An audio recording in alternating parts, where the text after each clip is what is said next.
Regina Jones for Feel Good Friday. Very much looking forward to that. We love Feel Good Friday. That's been the topic of conversation so far. However, we're going to look back and we're going to try something a little bit different to what we'd normally do. We're going to look at some frequently asked questions that Hayley's been getting. And of course, if you've got a question, then let us know. Pop it in the comments, drop us an email, 01437 764455 on the WhatsApp.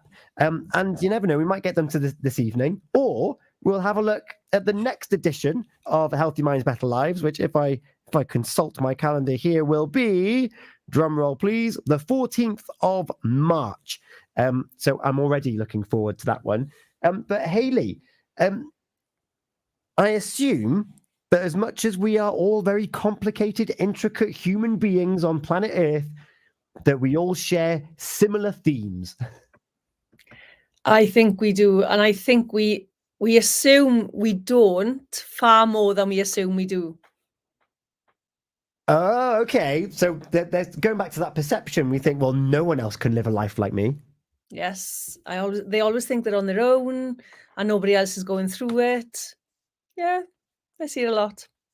And I assume, particularly here in the UK, it might be a different story over in America because it's always quite, not sensationalized, but it's normalized to an extent, that most people think, or that most people, when they get to seeking help, they already think that they've passed the precipice, that they're doing it. It's a last resort, that, oh, what's the point? It's not going to work anyway.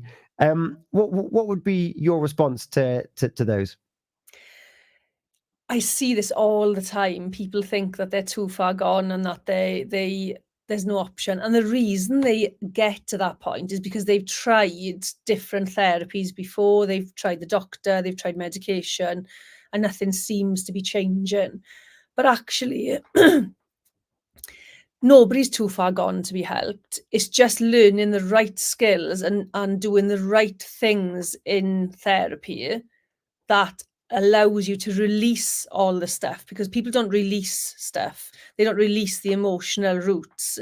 Therefore, they end up staying stuck and going through the same cycle time and time again. So you may have been to see 5 therapists, but you are not too far gone to be helped. There is always something that can be done. And it does take a lot of commitment from you to be able to move yourself forward. You just need the right guidance. And if you don't find that right tool for you first, second, maybe even third time, because the therapy might be right, but the therapist might not be, going back to love languages and communication styles, and there's tough love and there's nurturing, and there's so much that goes into it.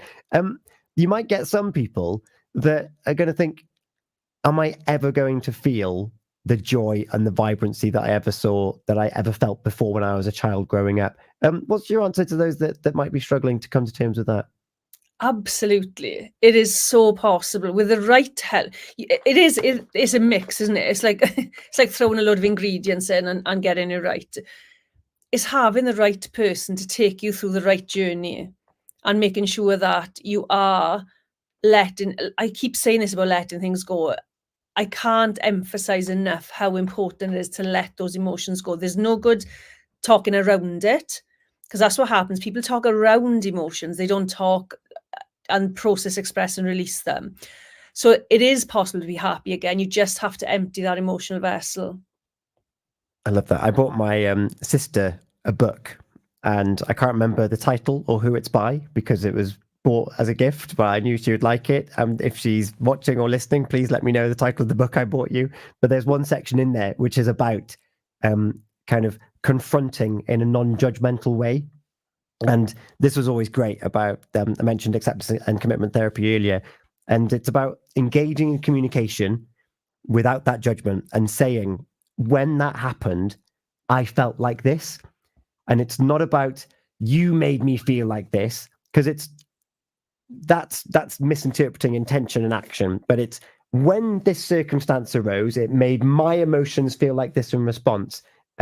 I'm telling you this not to get a response or not to get a reaction. I want a response so we can talk about it fully. And I suppose that links into that theme relatively closely. Yeah, we don't communicate emotions very well, and it's easy to get offended. Oh, you're telling me that I made you upset or whatever it is. Nobody can actually make you feel anything. I think it was, if I'm right, this Eleanor Roosevelt said, they can't make you feel anything without your permission. Oh, yes, I have heard that. And it's right, because you can't, as we said earlier about being offended or upset or angry or hurt, they can only do that if you let them. Yeah. Do you know what blows my mind about that is there are some people that will give the reaction, they give permission to react in the way that the person wanted to make you feel because they don't want to be misinterpreted as arrogant or narcissistic, whatever it might be. So they feel compelled to give the correct, I'm doing the bunny ears here, the correct response to what they've just been given. That's crazy, isn't it? It is, but we're conditioned to react like that.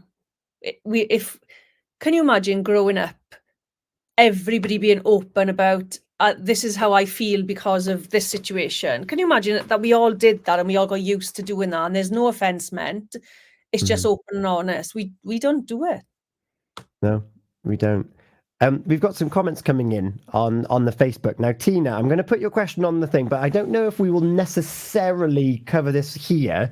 But what we are going to do is the next edition of Pure Politics is on the 24th of March on Sunday morning. So we'll probably delve deeper into this. However, struggle is the key thing I want you to look at here, Hayley. Tina says, as everyone is struggling with the cost of living, do you agree the council and government need to do more as this, because of the weather and how the way it's going, it's depressing the county?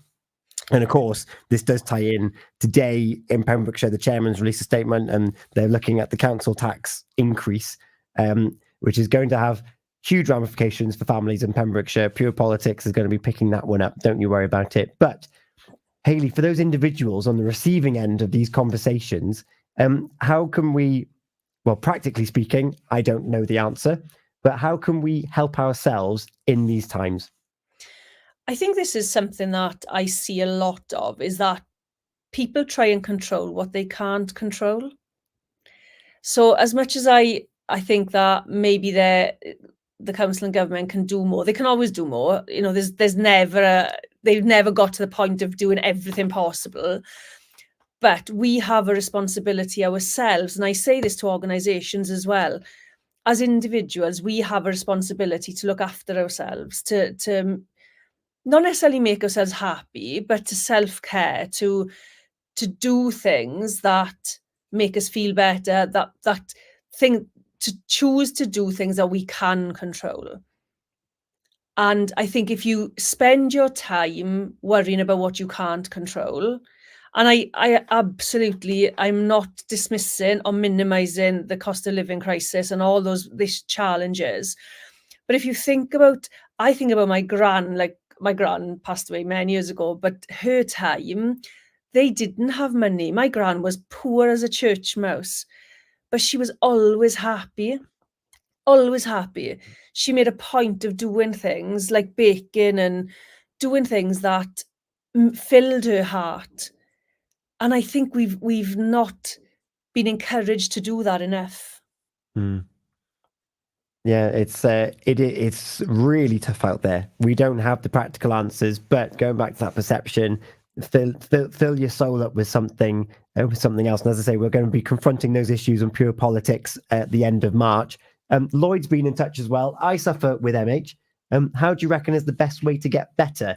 I'm sure that's been a question you've been asked before as well, Hayley. Yeah, and it's quite a broad one, isn't it? Because we don't know your specific situation, Lloyd. But for me, when I went through my depression and how I help others, it's all about understanding yourself, really learning about who you are and doing the deep-rooted emotional work. And it's a surprising how effective it is when you learn about yourself and the impact on your mental health. I took my son from 8 or 9 panic attacks a day to nothing in 7.5 years by helping him process his emotions and make sure that he was releasing them. And I've transformed my life with it as well. So it really is about getting deep, doing that work that maybe you don't want to do. You know, it's not easy, but the benefits of it, amazing.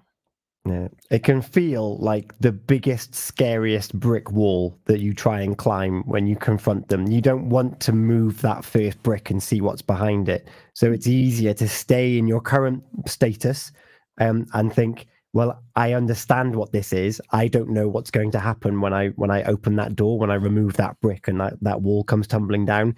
And there's that fear of, am I strong enough to cope with it? Or it can feel so overwhelming. And yet, depending on how you do it, who you do it with, there can be someone there to have that shield in front of you and let those things deflect, because they're still going to come at you because there's a reason that you've held them away. But in the right place, the right time, the right people, you can safely start chipping away at that brick wall and be like, right, what's going on here? For some conditions, it won't work for everything, but it's an option to be explored. Yeah, and I think, again, back to that being responsible for your own, or being accountable for doing things that enhance your life. And I think that's easier said than done. I understand. For me, I cut everything that made me happy out of my life when I had depression because I didn't have the capacity to do it. It felt like a lot. But bit by bit, going out in nature, doing those things that I enjoy, going in the sea in the winter, all those things that, they did fill my heart, even when I felt like my heart was empty because I had no emotions. It just, even just for a split second, it's worth it. And then the more you do of that, the better. The one thing I will say is that even on days when it feels like you're taking 10 steps back and 2 steps forward, just take the next step. Just take that small baby step, whatever that is, and keep going. And eventually things change. We talked about Disney earlier, and you've just talked about taking the next step. Frozen 2 has got a song dedicated to just doing the next best thing. No matter where you feel and how isolated you feel, if you can take that one next best thing that you're able to do, then at least you're moving in that right direction. Yeah, absolutely. And it can be something as simple as going back and doing a hobby that you haven't done for years. If you've done wood carving or something and picking that up again, we like familiarity and predictability. And unfortunately, our mental health, when it's poor and we're feeling depressed or anxious, it becomes our identity. So it becomes familiar and predictable, as you said.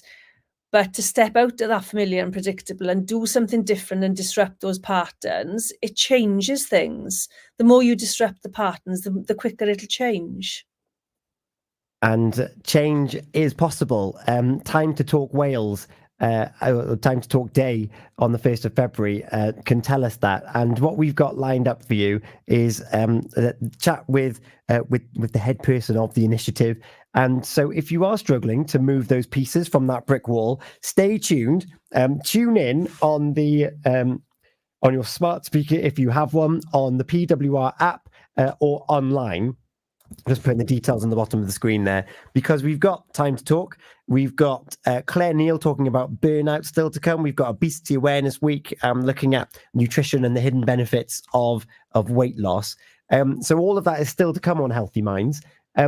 If you want us to delve a little deeper into any of these topics, or maybe you're in a predicament or a dilemma, then please do get in touch. You can email studio@purewestradio.com at any time between now and the 14th of March.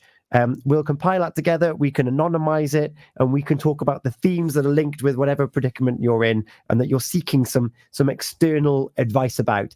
And we would love to be able to be a sounding board and to maybe help you take that next best step that we're all capable of doing. And it's been our February month of love here on Healthy Minds, Better Lives, talking about love for others, love for ourselves, and how we perceive and receive that love. We talked about love languages, and we talked about communication has been a key thing this evening, Hayley. Yeah, absolutely. And the communication thing, how do you communicate with yourself? So how do you talk to and about yourself is massively important when it comes to mental health.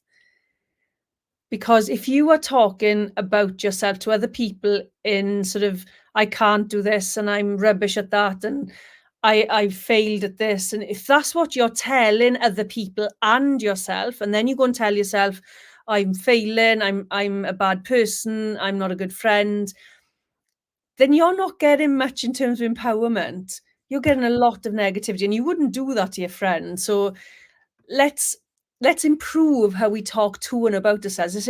Let's improve that self-communication as well as communication with others.